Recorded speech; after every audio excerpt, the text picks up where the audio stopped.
Alô, amigos, bem-vindos ao Gente que Fala ao vivo, sempre de meio-dia a 1 pela Rádio Trianon, AM 740 São Paulo, Rádio Universal, AM 810 Santos e AltV, www.altv.com.br, com reapresentação 6 horas da tarde. Nosso site www.gentequefala.com.br, nossa página Facebook/programa Gente que Fala, o Twitter @Gente que Fala M, o WhatsApp também à sua disposição é São Paulo, é 11 974012235, um telefone que fica à sua disposição também é São Paulo, é 11 50526622. Participando desta edição de Gente que Fala, médica psiquiatra Sônia Maria Mota Palma. Sônia Maria, que é da Associação Brasileira do Déficit de Atenção. Sônia, grato por ter aceitado o nosso convite. Eu que agradeço o convite. Eu não sei corretamente, a Associação Brasileira do Déficit de Atenção é TDAH? Como é que associação, pronuncia essa sigla aqui? É o transtorno de déficit de atenção e hiperatividade. A associação é a Associação Brasileira do Déficit de Atenção, tá? Perfeito. Que é a BDA. Também conosco a dermatologista Michele Raical, que é membro do Grupo Brasileiro de Melanoma, do Colégio Ibero-Latino-Americano de Dermatologia e Academia Brasileira de Medicina Anti-Envelhecimento. Michele, grato por ter vindo, Michele. Obrigada a você. Medicina de anti-envelhecimento? Isso. É mesmo? É. Depois você dá o seu consultório. Pode deixar. Eu e o Cicarelli estamos desesperados para... Pode deixar. Psicólogo e escritor Alexandre Bess, autor do livro Que Era Doce Virou Amargo. Alexandre, obrigado por ter vindo. Eu que agradeço aqui a oportunidade de estar aqui numa mesa tão estrelada de convidados e vamos fazer um belo programa. Eu anunciei aqui, você já está no segundo, O Que Era Doce Virou Amargo. Esse é o primeiro volume e esse aqui que eu vou te presentear agora é o segundo. Eu vou distribuir para os ouvintes Não daqui tem problema nenhum. do Gente que Fala. E o primeiro volume com o prefácio de Fernando Jorge. Maravilha, né? Eu acho que se não for o melhor escritor brasileiro, não tem o que falar do Fernando Jorge. Realmente é aquela pessoa que fala e a gente para escutá-lo, porque ele, de cada 5 palavras que ele fala, você não entende 4. E atualmente ele está querendo fazer revisão do Globo, né? Ele está empenhado em revisar o Globo. Só isso ele quer. Não é nada. Cardiologista Bruno Valdigem, que é membro da Sociedade Brasileira de Arritmias Cardíacas. Bruno, boa tarde, Bruno. Muito obrigado pelo convite, boa tarde a todos. A Sociedade Brasileira de Arritmias Cardíacas. Isso. Tem uma sigla que é mais... É a SOBRAC, SOBRAC. Dedicada, dentro da Sociedade de Cardiologia, é a sociedade dedicada só ao estudo de arritmias cardíacas. Um registro lamentável, o falecimento do senhor Gentil Miguel da Silva, que é pai da nossa diretora Zenilda Salvato.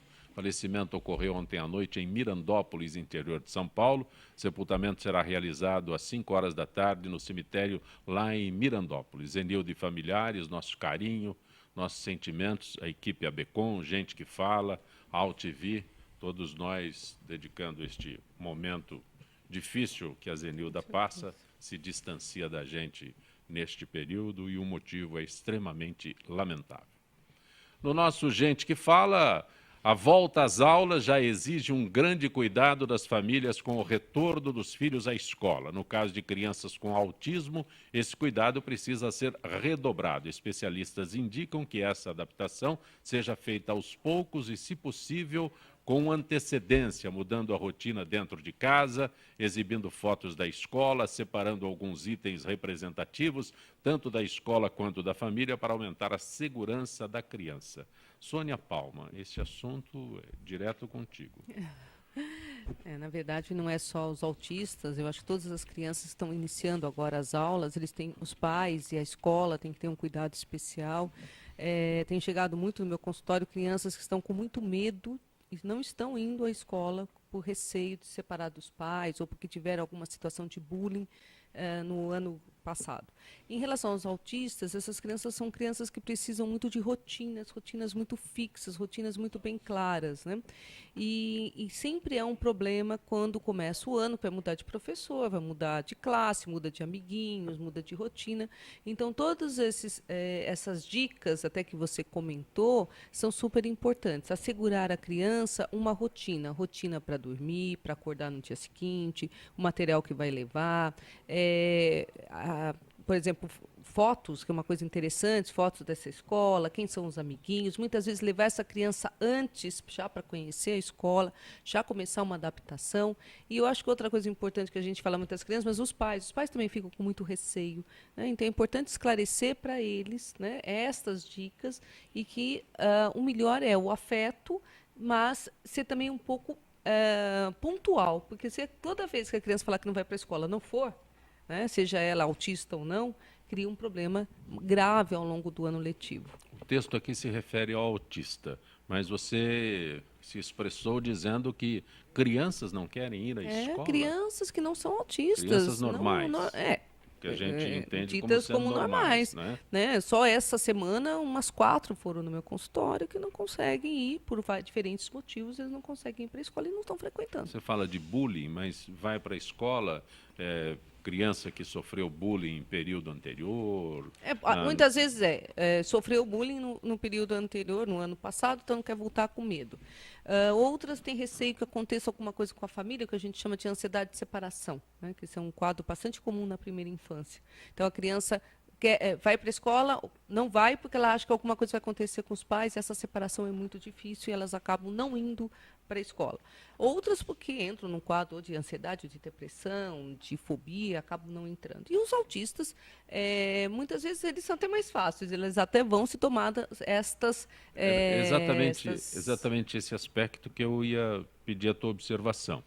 Crianças que a gente coloca como comuns, não é? Elas podem ter esse problema de rejeição ao início das aulas, tal. Mas um autista, ele está sendo conduzido, ele tem um outro tipo de tratamento. Esses também teriam... Então, eles são até um pouco menos frequentes na minha prática, mas quando esses autistas estão ainda num quadro bastante inicial de tratamento, muitas vezes eles não gostam de mudanças de rotina. Então, eles passaram um mês e meio em casa, vão mudar para uma outra rotina. Essa rotina vai ter que ser assistida. Tem que ser, haver uma preparação para essa nova rotina. De diferentes maneiras. Eu acho que a que eu gosto mais é pedir para os pais já irem para a escola com a criança, antes de iniciar o ano, já conversar com a professora nova, já fazer uma ambientação nessa escola nova, já chamar um amiguinho que ele tenha que eles tenham uma dificuldade de relacionamento, mas sempre tem um que tem um pouquinho mais de relacionamento, ajudá-lo nessa fase de se ambientar na escola. Isso funciona muito bem. Alguém que ele tenha identificação. Isso, por mínima que seja, porque eles têm basicamente o problema do autismo, é a dificuldade de relacionamento com o outro, mas sempre tem uma criança que ele se dá um pouco melhor. Michele? Tem alguns casos, né, Sônia, que as crianças não querem também ir para a escola e que os pais muitas vezes até concordam, que está sendo questionado o modelo de escola hoje, né? O acesso à informação está muito mais fácil. Então, as pessoas podem estudar em casa e aí eles questionam porque está exibindo, a criança expondo a perigos, a riscos e que poderia estudar em casa. Tem tido esse tipo de coisa no consultório? Não, até porque, por lei, isso não é possível, né? O Conselho Tutelar, a escola comunica ao Conselho Tutelar. Nos Estados Unidos até tem tido. É assim, mas no Brasil isso nós não temos essa cultura ainda e até porque há uma denúncia formal se a criança, no primeiro e segundo ano do ensino fundamental, se a criança não frequenta a escola, é passível de denúncia. Então, com isso não acontece. Acontece aquelas crianças que têm um transtorno mental grave, que não podem ir para a escola, e a gente opta por fazer um estudo em casa, mas o MEC tem toda uma regulamentação para isso. Né? Obrigada. Os autistas são pessoas extremamente inteligentes e muito sensíveis também. Além de tudo isso que ela falou, o que eu tenho reparado assim, ultimamente, eu não atendo criança, mas a gente sempre está em contato com adulto, essas coisas todas. E eu vejo que é muito clássico na psicologia, quando a criança ela não quer a escola, além de tudo que foi falado aqui, existem outros fatores também, muito ligados ao aspecto da criação familiar, né? É muito importante distinguir criação de educação. Educação é o seguinte: a gente está aqui nessa mesa, saber conversar, um saber esperar falar o outro, né? Agora, aquela coisa de programa político, os caras ficam lá se degladiando. Você saber falar uma língua, você saber ir num restaurante francês ou no barzinho de esquina e se comportar igual. Isso é educação, né? Você saber se comportar em público socialmente. Criação é o que vai mudar a nossa personalidade. Então, não tem nada a ver com educação. Por isso que eu falo que criminoso nunca volta, porque a personalidade já está formada e o cara tem o prazer de atirar, enfim, mas é outro tópico no que a gente vai entrar aqui agora. Mas algumas crianças, justamente por causa desse modelo de criação familiar ou paterno ou materno, acha que pode tudo, acha que realmente tem ali uma autonomia, e é um dos motivos que ele não vai para a escola também. Ou ainda, numa situação contrária, algumas crianças têm algum problema familiar, e não dá para a gente detectar qual seria, porque pode ter muitos, e se expressa dessa maneira como um pedido de ajuda também. Você concorda com isso? Tem várias outras facetas isso, né? Cardiomiopatia periparto, é isso mesmo? Pronunciei Isso. corretamente? Porque Perfeito. eu me atrapalho com as palavras com uma facilidade muito grande. Embora rara, a cardiomiopatia periparto ainda é uma das principais causas de mortalidade materna no mundo. Seu diagnóstico ainda é impreciso, já que os sintomas de insuficiência cardíaca podem ser confundidos com os da gravidez. A doença provoca inflamação do músculo cardíaco, causando dilatação e enfraquecimento do coração e levando à insuficiência cardíaca, à redução do fluxo sanguíneo e ao aumento da pressão arterial. Bruno, pode me detalhar tudo Sim. isso aí? Na verdade, a cardiopatia periparto é uma doença que, apesar de ser estudada há mais de um século, o diagnóstico ainda é difícil. Por quê? O que acontece? Geralmente o coração sofre algum tipo de dano, injúria, alguma inflamação, geralmente do último mês da gravidez, e pode iniciar até 5 meses após o nascimento do bebê. E isso gera um quadro de insuficiência cardíaca na mãe. E às vezes esses sintomas ficam confusos para a mãe e para quem acompanha, porque é normal, pelo aumento da barriga, pelo final da gestação, já ter um inchaço das pernas, já ter um cansaço maior, já ter um pouco de falta de ar para atividades que antes ela não tinha, e o diagnóstico passa despercebido. Na verdade, é um quadro que 3/4 dos pacientes que chegam a apresentar esse quadro têm uma melhora importante, revertem, chegam até mais da metade, chegam a reverter espontaneamente para o coração, volta ao tamanho normal no final do primeiro ano. Só que alguns pacientes evoluem com insuficiência cardíaca crônica. E esse diagnóstico, quando não é feito a tempo, você não tem tempo de iniciar as medicações adequadas à mãe, e com isso ela pode desenvolver um quadro que vai dificultar muito, por exemplo, o parto do segundo filho, ou vai dificultar muito uma próxima gestação, até, na verdade, atividades de vida que a mãe estava habituada vão ser limitadas por conta de insuficiência cardíaca, que é um cansaço fora do padrão, quando o coração não consegue bombear sangue e oxigênio suficiente para nutrir o corpo inteiro. Uma pergunta que pode parecer fora de, mas onde se confunde, né, com a gravidez, os sintomas de uma doença que você esclarece que é bastante grave, né, com a gravidez? Porque nos parece que a gravidez é assim, gravidez não é doença, isso eu afirmo, né? A gravidez não é doença, mas de repente os sintomas se confundem de que forma? Em algum ponto, na verdade, próximo do final da gestação, o aumento do tamanho do útero começa a comprimir alguns vasos do abdômen. São vasos, por exemplo, a veia cava inferior, que é o vaso que traz todo o sangue das pernas para o coração de volta. E essa compressão leva a um pouco de inchaço nas pernas. Isso é muito comum. A gestante já tem um pouco de dificuldade, ainda mais no próximo final da gestação, pelo menos as que eu tive contato, tem muita dificuldade em deitar de barriga para cima. Então elas se queixam de falta de ar, que é diferente da falta de ar da insuficiência cardíaca. Mas às vezes numa consulta, numa conversa um pouco menos atenciosa, na verdade, pode passar despercebido. Uma gestante que fala, minhas pernas estão inchando, e alguém vai falar assim, isso é normal. Eu estou com um pouco de falta de ar, especialmente quando eu deito. E alguém fala, é da barriga. E a grávida, os sintomas da gestante geralmente são subvalorizados por quase todo mundo. Quase todo mundo levanta que é uma coisa de grávida, que são hormônios, que são... A gente, na verdade, o mundo subvaloriza o sintoma da gestante. Agora, como isso é comum mesmo, quem já teve uma gravidez sabe, né? Os pés edemaciam, tudo. Como é que faz essa diferenciação? Agora eu fiquei preocupada. A ausculta é típica. Ausculta? Na ausculta, o coração aumenta de tamanho, você consegue, no exame físico, auscultar, por exemplo, sons diferentes, sopros que não tinham antes aparecem. No raio-x de tórax, você pode ver o tamanho do coração um pouco aumentado. Um exame que é fácil de fazer, que é o ecocardiograma, ele já vê o tamanho do coração, mas na verdade a suspeita vem quando é um cansaço muito acima do normal, que foi um início muito súbito. Ela estava bem até o 7º, até o 8º mês, de repente começou a piorar muito o cansaço, piorou muito as atividades. Uma queixa que é bem característica, chama mais atenção, é a falta de ar no meio da noite. A pessoa está deitada, começa a ter falta de ar, de repente. Isso é muito comum em insuficiência cardíaca, mas não tem motivo para uma gestante ter uma falta de ar no meio da noite, ser acordada com falta de ar. Tosse com um escarro róseo, ou até um pouco raios de sangue, que costuma dar de noite por conta de insuficiência cardíaca, não é para ser visto na gestação. Nossa, eu acho isso super importante, essa sua fala, porque normalmente vira tudo piripaque de grávida, né? Sim. Tudo Piripaque de grávida, né? Sônia, ótimo. Não, e a gente pode comer bola, os médicos podem acabar não valorizando essa queixa. Não se valoriza, né? É uma queixa que... Nossa, super importante. Mulher grávida fica muito chata. É isso que você não quis falar? Mais ou menos. Alexandre, algo a acrescentar?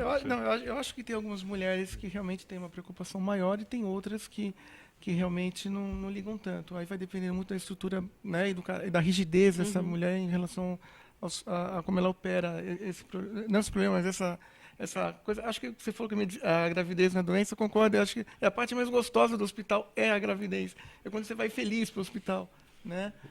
Enfim. E poderia ser rotina no pré-natal a ausculta cardíaca, né? Porque é uma coisa fácil de fazer, um estetoscópio, qualquer médico tem, e aí ausculta o coração, né? Isso que eu estava pensando na minha gravidez. Ninguém escutou meu coração no final de gestação. Eu acho que é importante essa... Sim. Isso. Mas você também não era uma grávida chata. Não era. Mas estou aqui pensando. Tá reavaliando agora? A chatice ou era doença. Eu tenho uma menina. Tem uma menina? Psicóloga. Essa colega também. É todo... Não sai da área. Não sai da área, né? Aí, como é que eu falo isso? Hiperidrose? Hiperidrose. Hiperidrose. Eu preciso, né, de um auxílio aqui quando começa a entrar numa área específica. A hiperidrose é uma doença benigna que causa suor excessivo, principalmente em mãos, pés, axilas e couro cabeludo. Apesar de ser uma doença benigna, atinge cerca de 3% da população, causando desconforto físico e emocional. A boa nova é que ela pode ser tratada com a toxina botulínica, com um procedimento realizado em consultório, reversível, de baixo risco ao paciente, Michele. É isso mesmo. A hiperidrose afeta muitas pessoas, é muito mais comum nas plantas e palmas. E axilar é o que mais as pessoas se incomodam, né? E de palma da mão também. E a gente tem um sucesso muito grande usando toxina botulínica. É maior o sucesso na axila e na palma da mão. No pé, o sucesso não é tão frequente quanto nesses outros locais. No couro cabeludo também tem um sucesso importante e frontal também, quando é uma sudorese frontal. E gera um constrangimento muito grande para o paciente, então é uma solução fácil que por um tempo prolongado o resultado, é um tempo maior do que quando é usada a toxina botulínica para rugas, porque o músculo da glândula sudorípara é muito pequeno, então ele atrofia. Então, por um tempo maior, você vai ter o benefício. Então, quando você fala de mãos, né, axilas, né, às vezes as pessoas estão transpiram escandalosamente nas axilas, nas mãos, mas nos pés, ninguém fala, estou com o pé, né? E pode causar vários problemas, né? Porque pode dar infecção secundária. Então, realmente, nos pés é uma queixa frequente pra gente, né? As pessoas não comentam entre si. Posso fazer uma pergunta? Deve. E é o seguinte, tem um efeito adverso em alguns antidepressivos que é suor excessivo. E muitas vezes eles interrompem a medicação por conta disso. Estaria indicada também? Pode usar, para medicação pode também. O que não é indicado é quando tem uma doença associada. E aí é outro caso, porque aí é a hiperidrose secundária, a doença, a infecção. E a gente faz essa diferenciação, né?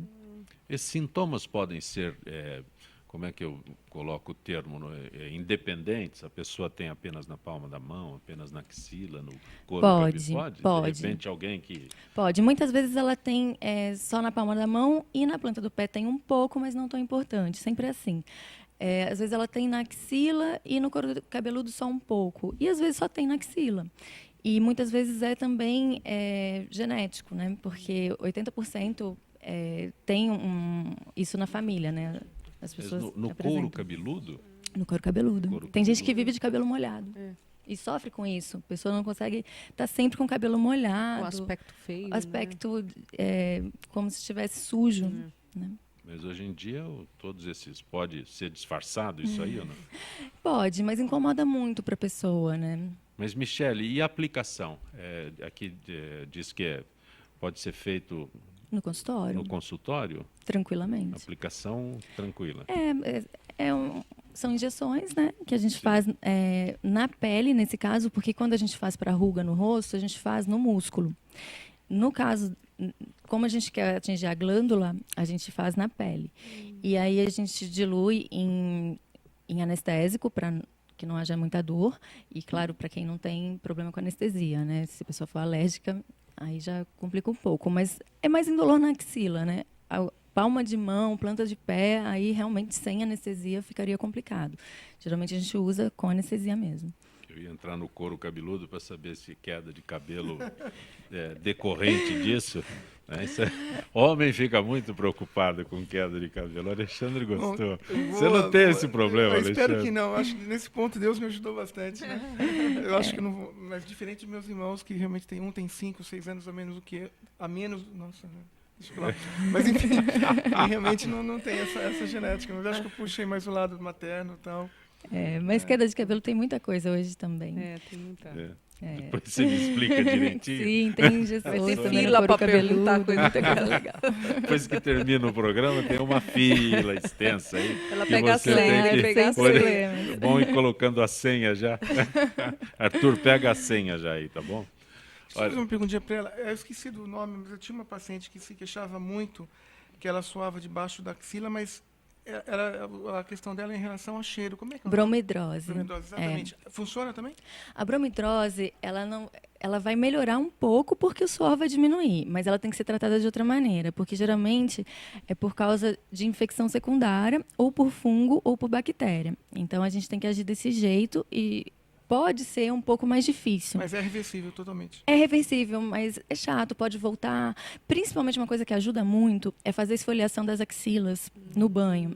Porque um macerado de pele fica aumentando essa infecção secundária, porque vira uma comida para bactéria, comida para fungo, fica um pouco mais úmida a região. Eles adoram nos devorar, né? A gente... Mas, Michele, o que você fala, não é definitivo um tratamento desse? Que você disse que pode Não, voltar? Bom, a toxina botulínica, ela sempre tem um período, né, que ela age. Então, quando a gente usa para rugas, geralmente é mais ou menos 6 meses, de 4 a 6 meses. Algumas pessoas chegam a 8 meses. No caso de axilas, já tem relatos até de 18 meses, né? Então, o tempo é prolongado, por causa daquilo que eu falei, que a glândula é muito pequena. O músculo da glândula, da glândula sudorípara. Já no caso de plantas e palmas, é um intervalo parecido, é mais ou menos 6 a 9 meses no máximo. Assim.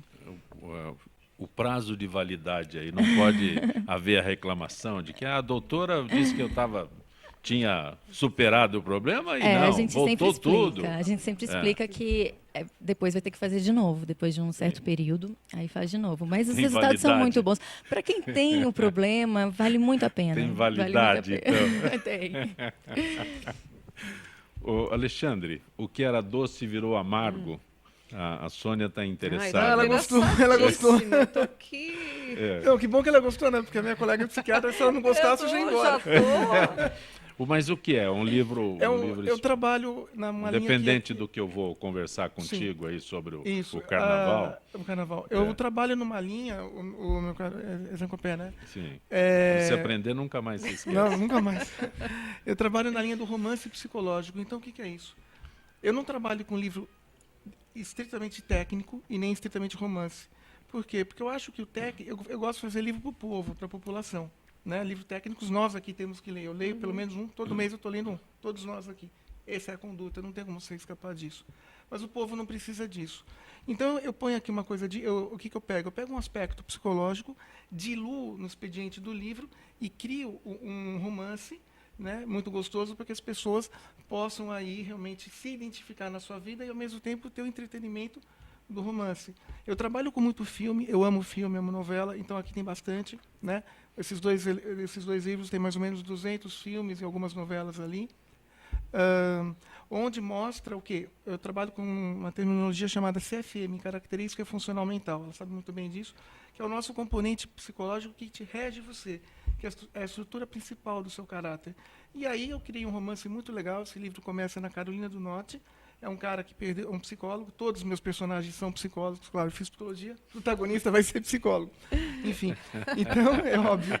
Aí ele psiquiatra é secundário, vai ficar no papel secundário. Não, é que eu, enfim, não, aqui tem, ele namora uma psiquiatra, ele namora uma psiquiatra, já se não reclama. Tá. E aí o que acontece? Ele começa a se queixar que ele queria férias, ele traz na bagagem cultural dele a morte de uma namorada loira que ele gostava muito, uma linda loira, e vem para o Brasil passar férias. No Brasil, ele vai para Santa Catarina e se depara com uma outra moça, uma ruiva muito linda, mas estando lá, ele não consegue se relacionar.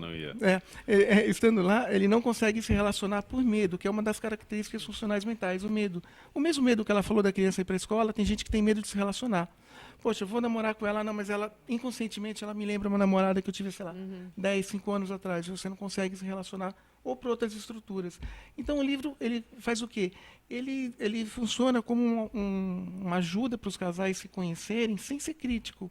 Mas, ao mesmo tempo, poxa, eu assisto esse filme, é esse problema que eu tenho. E dá umas pequenas soluções.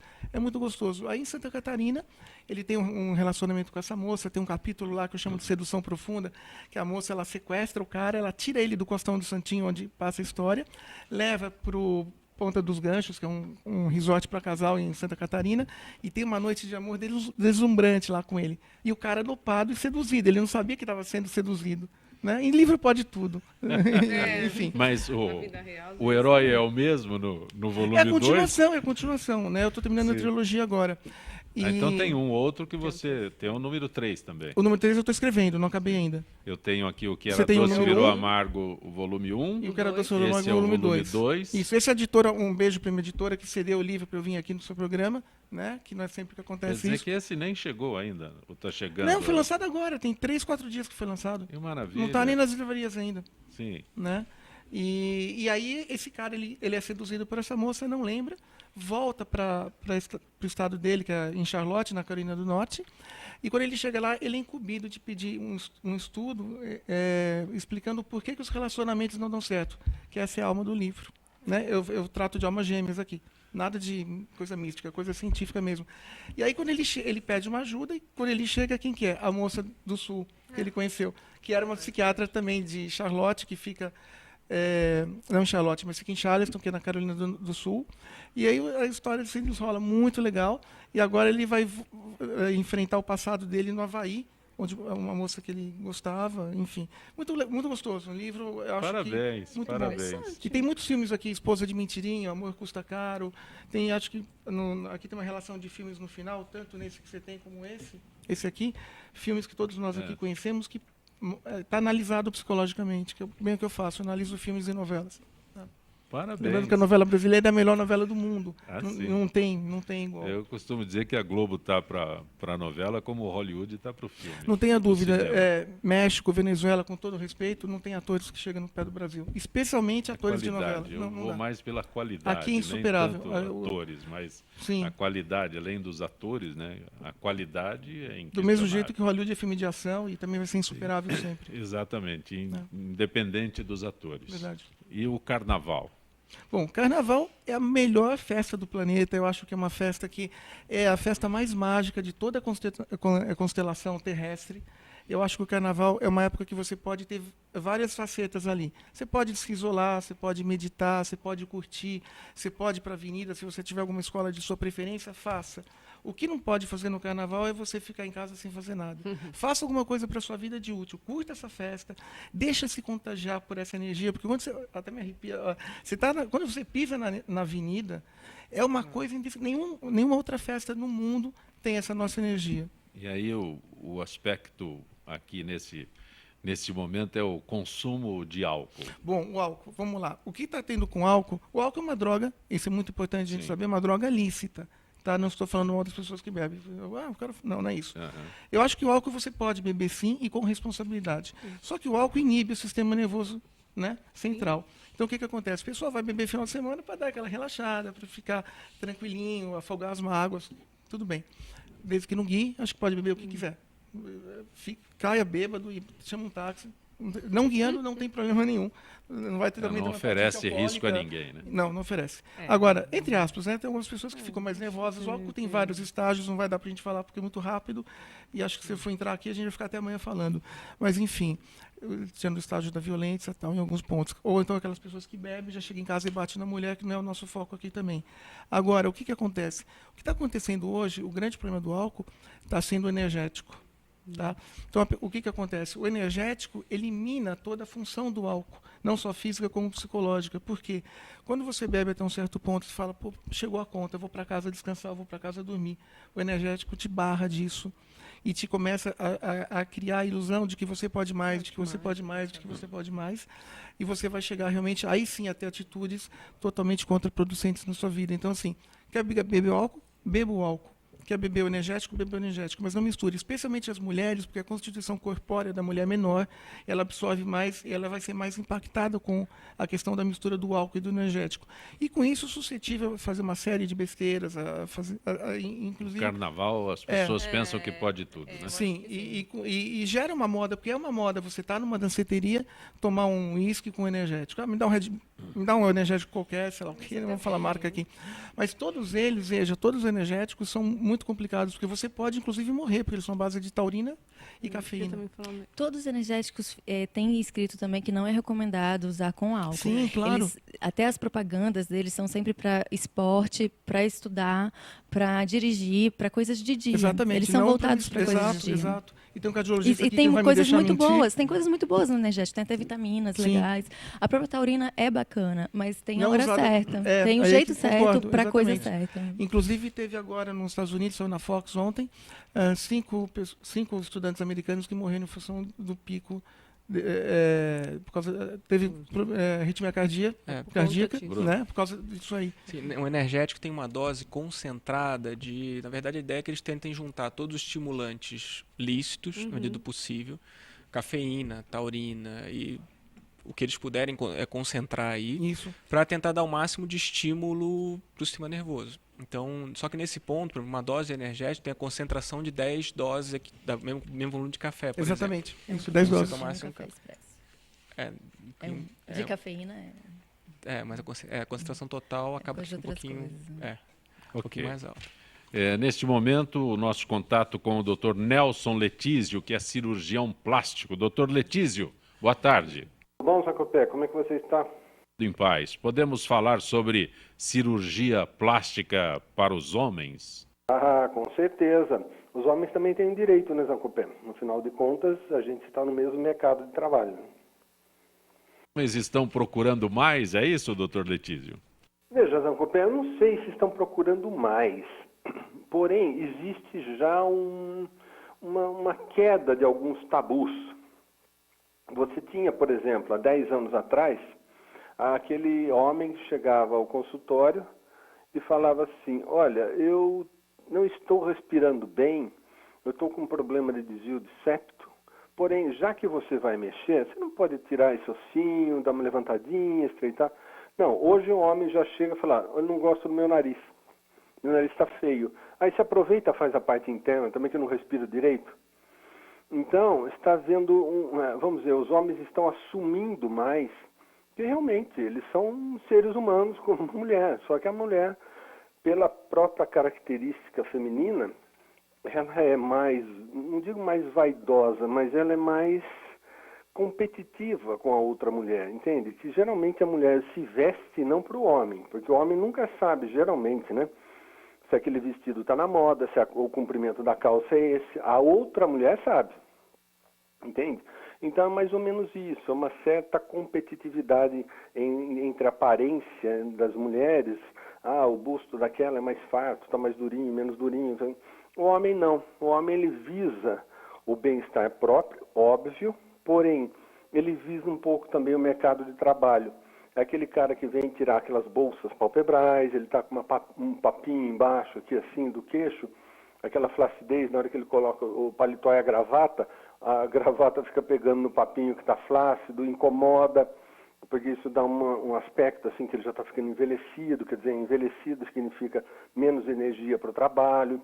Então tem todo esse aspecto para o homem. Para a mulher também tem, mas o homem se foca um pouco mais nisso. E a ginecomastia, que é mama em homem, que dá um complexo muito grande, porque o cara não tira a camiseta na praia, não tira a camiseta num churrasco na casa do amigo, porque alguém vai brincar com ele por esse motivo. Oh, esse peitinho tá bonitinho. Ai, pronto, acabou o dia do cara. Entende? Então, você tem vários aspectos masculinos que são um pouco diferentes do feminino, mas que a procura tem aumentado um pouco, mas tirado um pouco do tabu que o homem não faz. Desculpa a expressão, mas fazer cirurgia plástica não é coisa de homem. Entende? Isso está caindo por terra, porque o homem faz sim, assumido sim. Eu vim aqui para tirar um pneuzinho, minha barriga está caída. Então, eu acho isso muito bom, porque os homens têm a ter autoestima melhor também. A mulher faz para melhorar a autoestima. Os homens estão também fazendo para melhorar a autoestima, Zacopé. É uma coisa boa, é uma coisa boa. Apenas em casos de cirurgia corretiva, agora é estética mesmo. Não é que antes era corretiva, é que o cara vinha para estética, mas ele queria embutir na queixa dele alguma coisa corretiva, para não ser julgado, para não ser interpretado como um cara que está procurando futilidades, vamos dizer assim. Ele está preocupado com a aparência. O homem não tem que preocupar com a aparência, o homem tem que ser macho, o homem tem que trabalhar. Está caindo por terra isso, Zacopé. O homem tem sim vaidade, o homem tem sim autoestima, ele quer se sentir bem, bonito com ele mesmo e melhorar para o mercado de trabalho. Eu acho que hoje em dia você vê muito isso, muito isso. Gente que fala. Uma boa tarde, doutor Letísio. Boa tarde, Zancopé. Saúde e paz para todos aí. Para nós. Gente que fala pela rádio Trianon, AM 740 São Paulo, Rádio Universal, AM 810 Santos e AltV, www.altv.com.br. Retornaremos em instantes.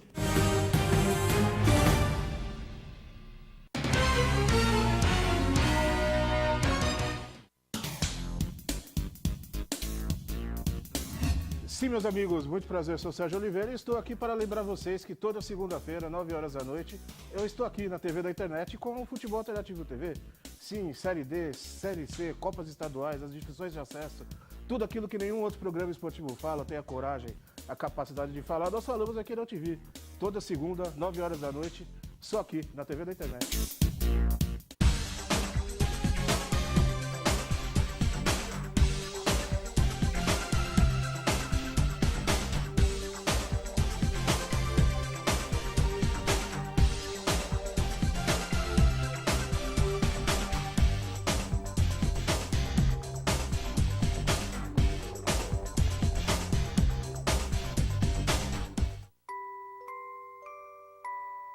As nossas recordações são os nossos maiores tesouros.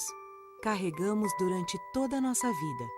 Manipular, distorcer ou implantar falsas memórias, além de ser uma violência, é crime. Somos responsáveis por esse tesouro. Não promova alienação parental.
Você está acompanhando Gente que Fala pela Rádio Trianon, AM 740 São Paulo, Rádio Universal, AM 810 Santos e AltV, www.altv.com.br, com reapresentação 6 horas da tarde. O assunto aqui, o Alexandre estava falando de toda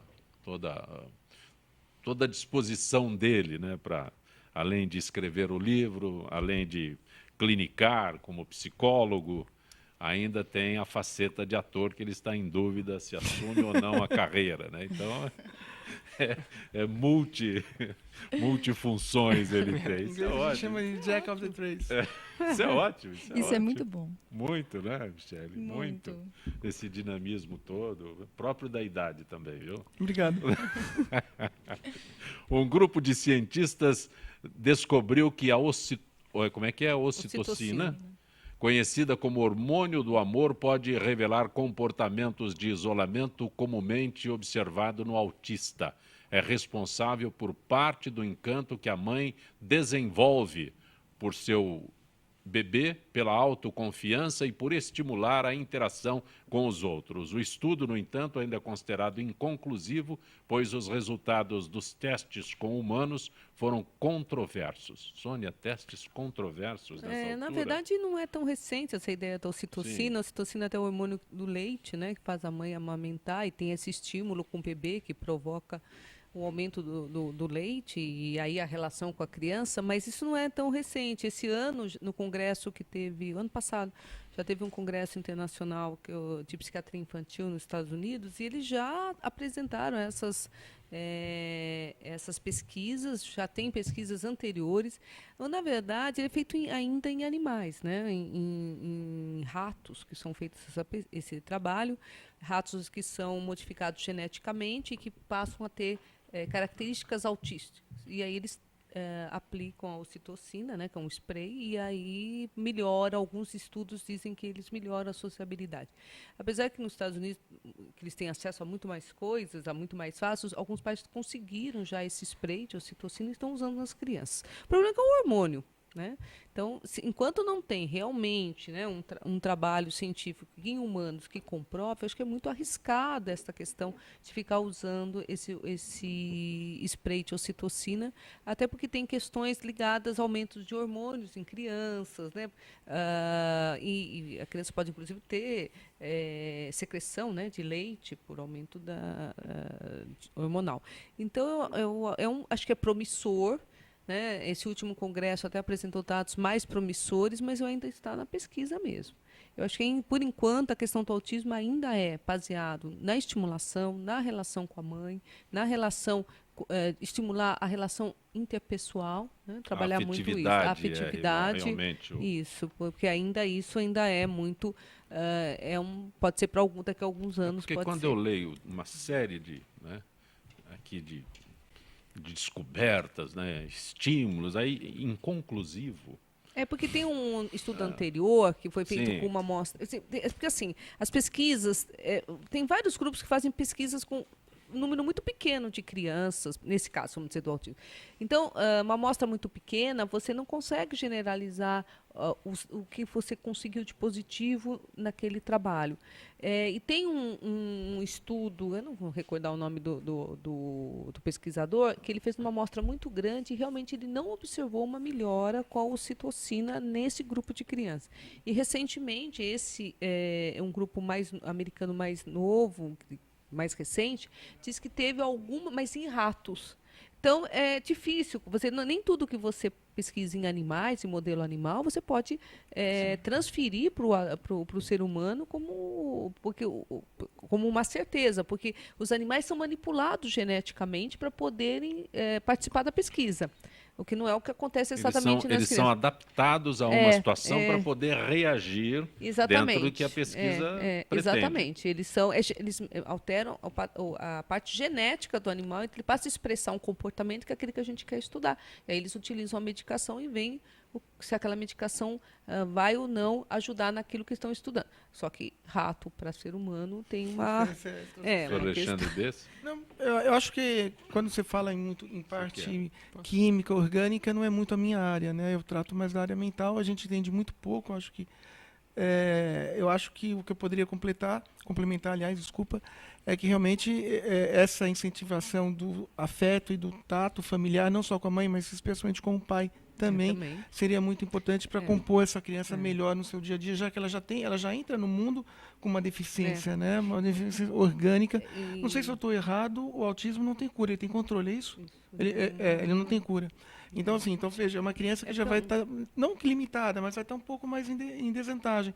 Então, cabe aos pais sanar essa desvantagem com muito carinho e afeto. Eu acho que a grande questão é que os pais, eles ficam muito... Um pai de uma criança com transtorno do espectro autista, que hoje é o nome correto de falar, né? Até você me perguntou do Asperger, hoje não se fala mais em Asperger, é transtorno do espectro autista. Isso é recente, de maio do ano passado.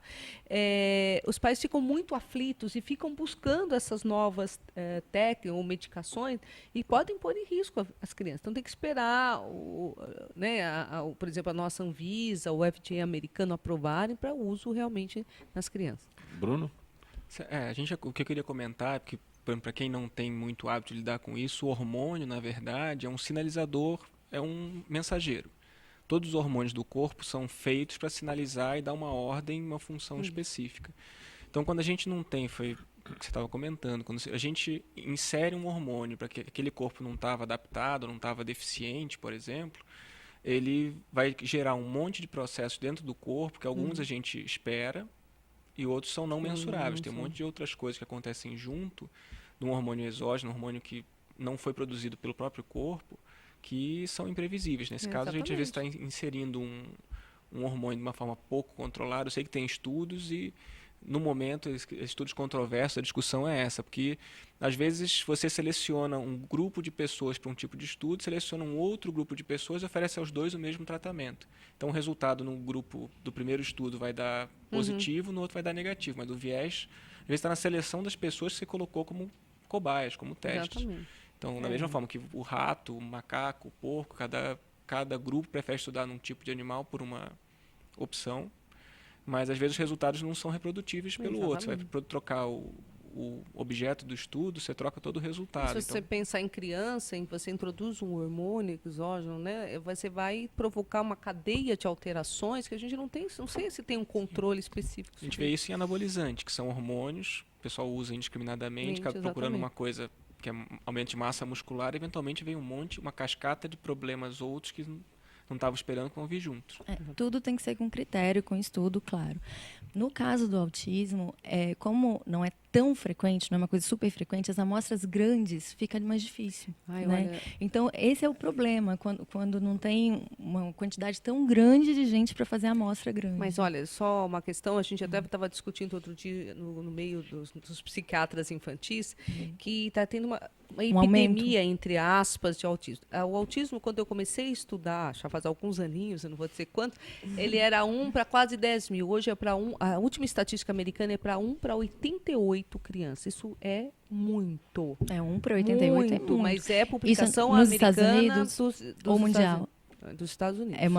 É uma pesquisa americana. Lá, quer dizer, no Brasil, qual é a incidência? Nós não temos essa pesquisa tão clara. Chegamos. Né? Você sabe o que deve isso? Mas é um transtorno do neurodesenvolvimento. O cérebro se forma de uma maneira diferente em áreas da sociabilidade, da fala, da comunicação. Agora, o que leva exatamente... Essa é a questão, porque se for realmente 1 para 88, é uma epidemia quase. Né? Bruno, aproveitar a tua presença aqui. Nós estamos numa época de festejos, carnaval. E o que acontece com frequência, desmaios, aquele negócio. Como se proceder num momento desse? Bom, se o desmaio é pelo excesso, se o desmaio é eventual por outros problemas, como é que se distingue principalmente qual é o procedimento? O que eu faço se o cara desmaia no meu lado e continua na escola? É uma coisa interessante. Primeiro, manter a calma e a calma de todo mundo em volta. O que acontece é o pânico generalizado quando alguém cai no chão. Tanto de gente querendo colocar a colher dentro da boca, desenrolar a língua, virar de lado, jogar água no rosto, histeria coletiva, cheirar álcool, tem de tudo. Tomar mais uma. Abraçar e tomar mais uma.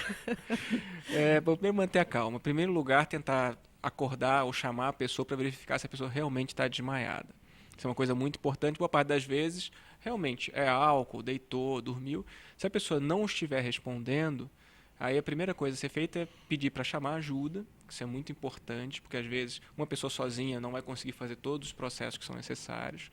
Pedir para alguém chamar ajuda enquanto você cuida da pessoa que estiver deitada.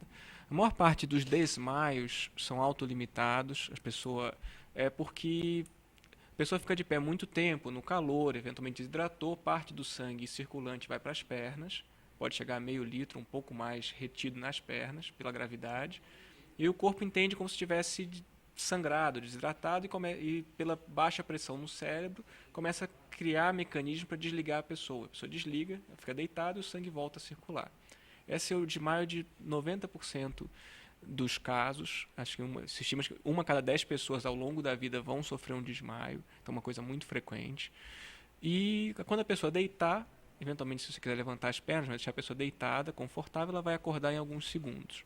Quando a pessoa não acorda, que é o problema. Por isso que é muito interessante o estímulo ao aprendizado de suporte básico de vida, que o pessoal chama de BLS, o avançado SLS, que é a massagem cardíaca e, se necessário, a respiração boca a boca, para o caso da pessoa não acordar desse desmaio. Você chamou, não acordou, está deitada, 10 segundos, 15 segundos, não acordou ainda assim, o que você pode fazer para ajudar essa pessoa a preservar a função do cérebro, preservar a vida no final? Cada minuto que passa sem uma situação de parada cardíaca, que é a raridade dos desmaios, que a pessoa não é reanimada, o cérebro está em sofrimento, está sem oxigênio. Então a chance de dano vai aumentando exponencialmente. Perfeito. Aproveitando aqui, Bruno, Vera da Vila Mariana, quais os principais sintomas desse tipo de cardiomiopatia? Existe algum fator que possa acelerar o aparecimento da doença?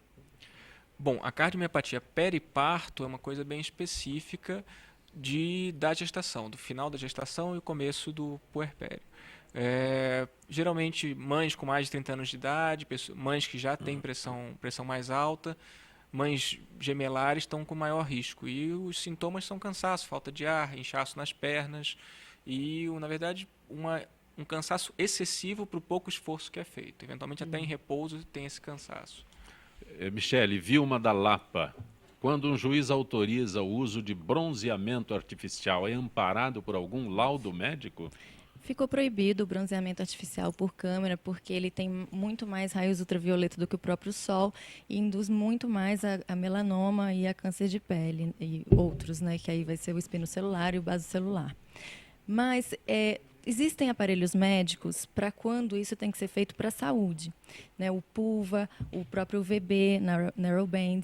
Então, a gente consegue fazer isso sem precisar pedir para o juiz. O médico pode fazer isso quando é para saúde. A psoríase muitas vezes precisa, o vitiligo, alguns tratamentos de algumas doenças que têm uma melhora com o raio do sol. Só que aí, no caso, a gente usa ou o VB ou o VA e nas doses certas, do jeito certo. Então, não precisa disso, de pedir para um juiz, porque esse aval existe, mas não com aquela câmera de bronzeamento. É outro aparelho, é outra coisa.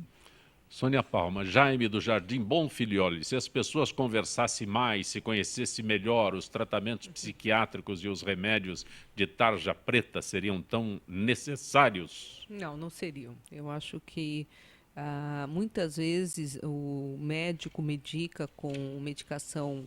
Tarja preta são, por exemplo, os calmantes, né? Porque realmente falta um entendimento do sofrimento psíquico dessa pessoa. É diferente. Problemas psíquicos, psiquiátricos, sofrimento psíquico. Sofrimento psíquico, problemas familiares, problemas... os seus personagens, eles têm sofrimento psíquico e isso não é necessariamente um transtorno mental. Então, se você conversasse mais, se você encaminhasse para uma terapia, se as pessoas praticassem esporte, eu sou adepta disso, de esporte, comessem melhor, né, cuidassem melhor de si, com certeza cairiam muito a prescrição desses medicamentos. Alexandre Bez, Karina da Vila Medeiros, como deve proceder o pai quando nota tendência homossexual em alguns dos seus filhos adolescentes? Veja, eu acho que o grande lance da gente estar no século XXI é o conhecimento e a informação. Comportamento sexual hoje adverso, aquelas pessoas que não gostam, eu acho que tem que entender que é um caminho hoje sem volta, é normal. Primeiro, o fato é assim, não discutir com o filho e nem o filho se impor. Eu acho que é um processo longo, mas assim, a homossexualidade é a estrutura mais normal que existe. Tudo que existe no mundo hétero, dentro de relacionamentos, quer dizer, no que se compõe os relacionamentos afetivos ou íntimos, acontece a mesma coisa no mundo homo. As traições, o medo de perder, as briguinhas, as diferenças. Os livros que eu escrevo são para casal. Mas um casal homossexual pode ler sem problema nenhum. Eu acho, assim, o entendimento e a consciência de que, realmente, a homossexualidade é uma instituição natural, até porque o nosso cérebro está aqui, médicos que não vão me contradizer, né, especialmente meu colega aqui da área mental também. Você tem as estruturas intelectuais, você tem as estruturas psíquicas, você tem as estruturas orgânicas. A parte nossa do corpo humano que regula a sexualidade humana está alojada no aparelho psicológico do cérebro. Entendeu? Então, o sexo ele é puramente psicológico. Quando uma pessoa tem vontade de ser um homossexual ou desenvolve isso, é porque ela está atendendo uma demanda que veio do seu cérebro. Não é uma questão orgânica, não é doença, não é pecado jamais. Eu acho, inclusive, o Zancopec deveria ter um feriado GLS, como tem o feriado da consciência negra, que eu acho que seria super importante. Não sou ligado a nenhuma ONG desse tipo, apenas eu acho que, graças a Deus, a gente vive num mundo hoje onde a informação existe. Se você pegar qualquer compêndio de psiquiatria, não está mais escrito ali que a homossexualidade é um desvio, ou é outra coisa qualquer. Então, assim, curtir sua homossexualidade, vai ser feliz, sempre usando preservativo, seja hétero ou homo, mas entender que é uma estrutura de condição de vida totalmente normal. Agora, sem brigar, sem impor, mostrar os porquês, e talvez esse pai, essa mãe, precise aí ser levado num psicólogo, num psiquiatra, seja ele qual for, da sua escolha. Mais para o pai do que para o... Claro, não pra... Olha, eu tenho 20 anos de consultório. Eu nunca tive no consultório um homossexual que chegou lá para falar da homossexualidade. Já chegou para falar de outros problemas, mas chegar lá no consultório e falar, tenho dúvida da minha sexualidade, comigo nunca tive. Tá? Mas é super normal, eu acho que tem que curtir mesmo, tem ali, e acho que deveria ter leis mais sérias proibindo certos setores, eu sei que é um pouco controverso que eu falar aqui agora, mas assim, homossexualidade não pertence à função religiosa. Religião não tem autonomia sobre a mente humana. Nenhum pastor evangélico, isso eu acho que é um crime. Quando um cara desse chega na TV e fala que você está possuído pelo demônio, esse cara devia ser preso, porque ele está o quê? Ele está destruindo muitas famílias que poderiam estar num processo de aceitação e ele quer se meter numa área que não é dele. Gente, fator espiritual não tem nada a ver com fator mental nem sexual. Doutor Bruno, rapidamente, para paciente cardíaco, quando uma simples dor no coração pode ser um sintoma sério? A dor de infarto, angina, é uma dor que geralmente não cessa com repouso. Na verdade, quando começa a doer o peito, a dor uma surda, mal definida, que não consegue se localizar muito bem, que piora com o esforço, piora após a atividade física, é uma dor que deve ser considerada importante, em especial em homens após os 35, 40 anos e mulheres após a menopausa, que o maior risco de doença cardíaca fica aí. Dr. Bruno Valdigem, agradeço a gentileza de ter aceitado o nosso convite para participar do Gente que Fala. Foi um prazer. Da mesma forma, Michele Raical. Muito bom tê-la aqui. Foi muito bom ter vindo, eu que agradeço o convite. Sônia Palma, da mesma forma, agradeço o teu retorno no Gente que Fala. Adorei o programa, muito bom, eu agradeço a todos. O Valdir Gomes da Cachoeirinha, Yara Santos, né, recebem os livros do Alexandre Bessa. Vou autografá-lo para eles. Ok, a Rayala passa direitinho esse autógrafo, ok? Obrigado por ter Eu que vindo. agradeço, eu tive a sorte de estar aqui, né, mais uma vez, numa banca tão estrelada, aprendi bastante com profissionais aí tão competentes, acho que é legal, acho que temos que fazer saúde, né, acho que esse é o nosso, né, eu acho que, eu nunca me esqueço da minha primeira aula de psicologia, que a professora falou, vocês vão ser psicólogos, né? A sua função é a transmissão da saúde. A promoção da saúde. Gente que Fala tem na direção-geral o jornalista Fausto Camunha, diretora de produção Zenilda Salvato, redação Raela Brandão Pedro Schiavon, na pauta José Carlos Sicarelli, produção cultural Ricardo Godoy, na rádio Trianon Neildo Neres, Cléo Rodrigues, Ricardo Valim, Benê, na direção da UTV Alberto Luquete, na técnica James Eduardo, Iago Matsumoto, Sérgio Oliveira, Arthur Endler. Estaremos de volta amanhã, meio-dia. Gratos, até lá.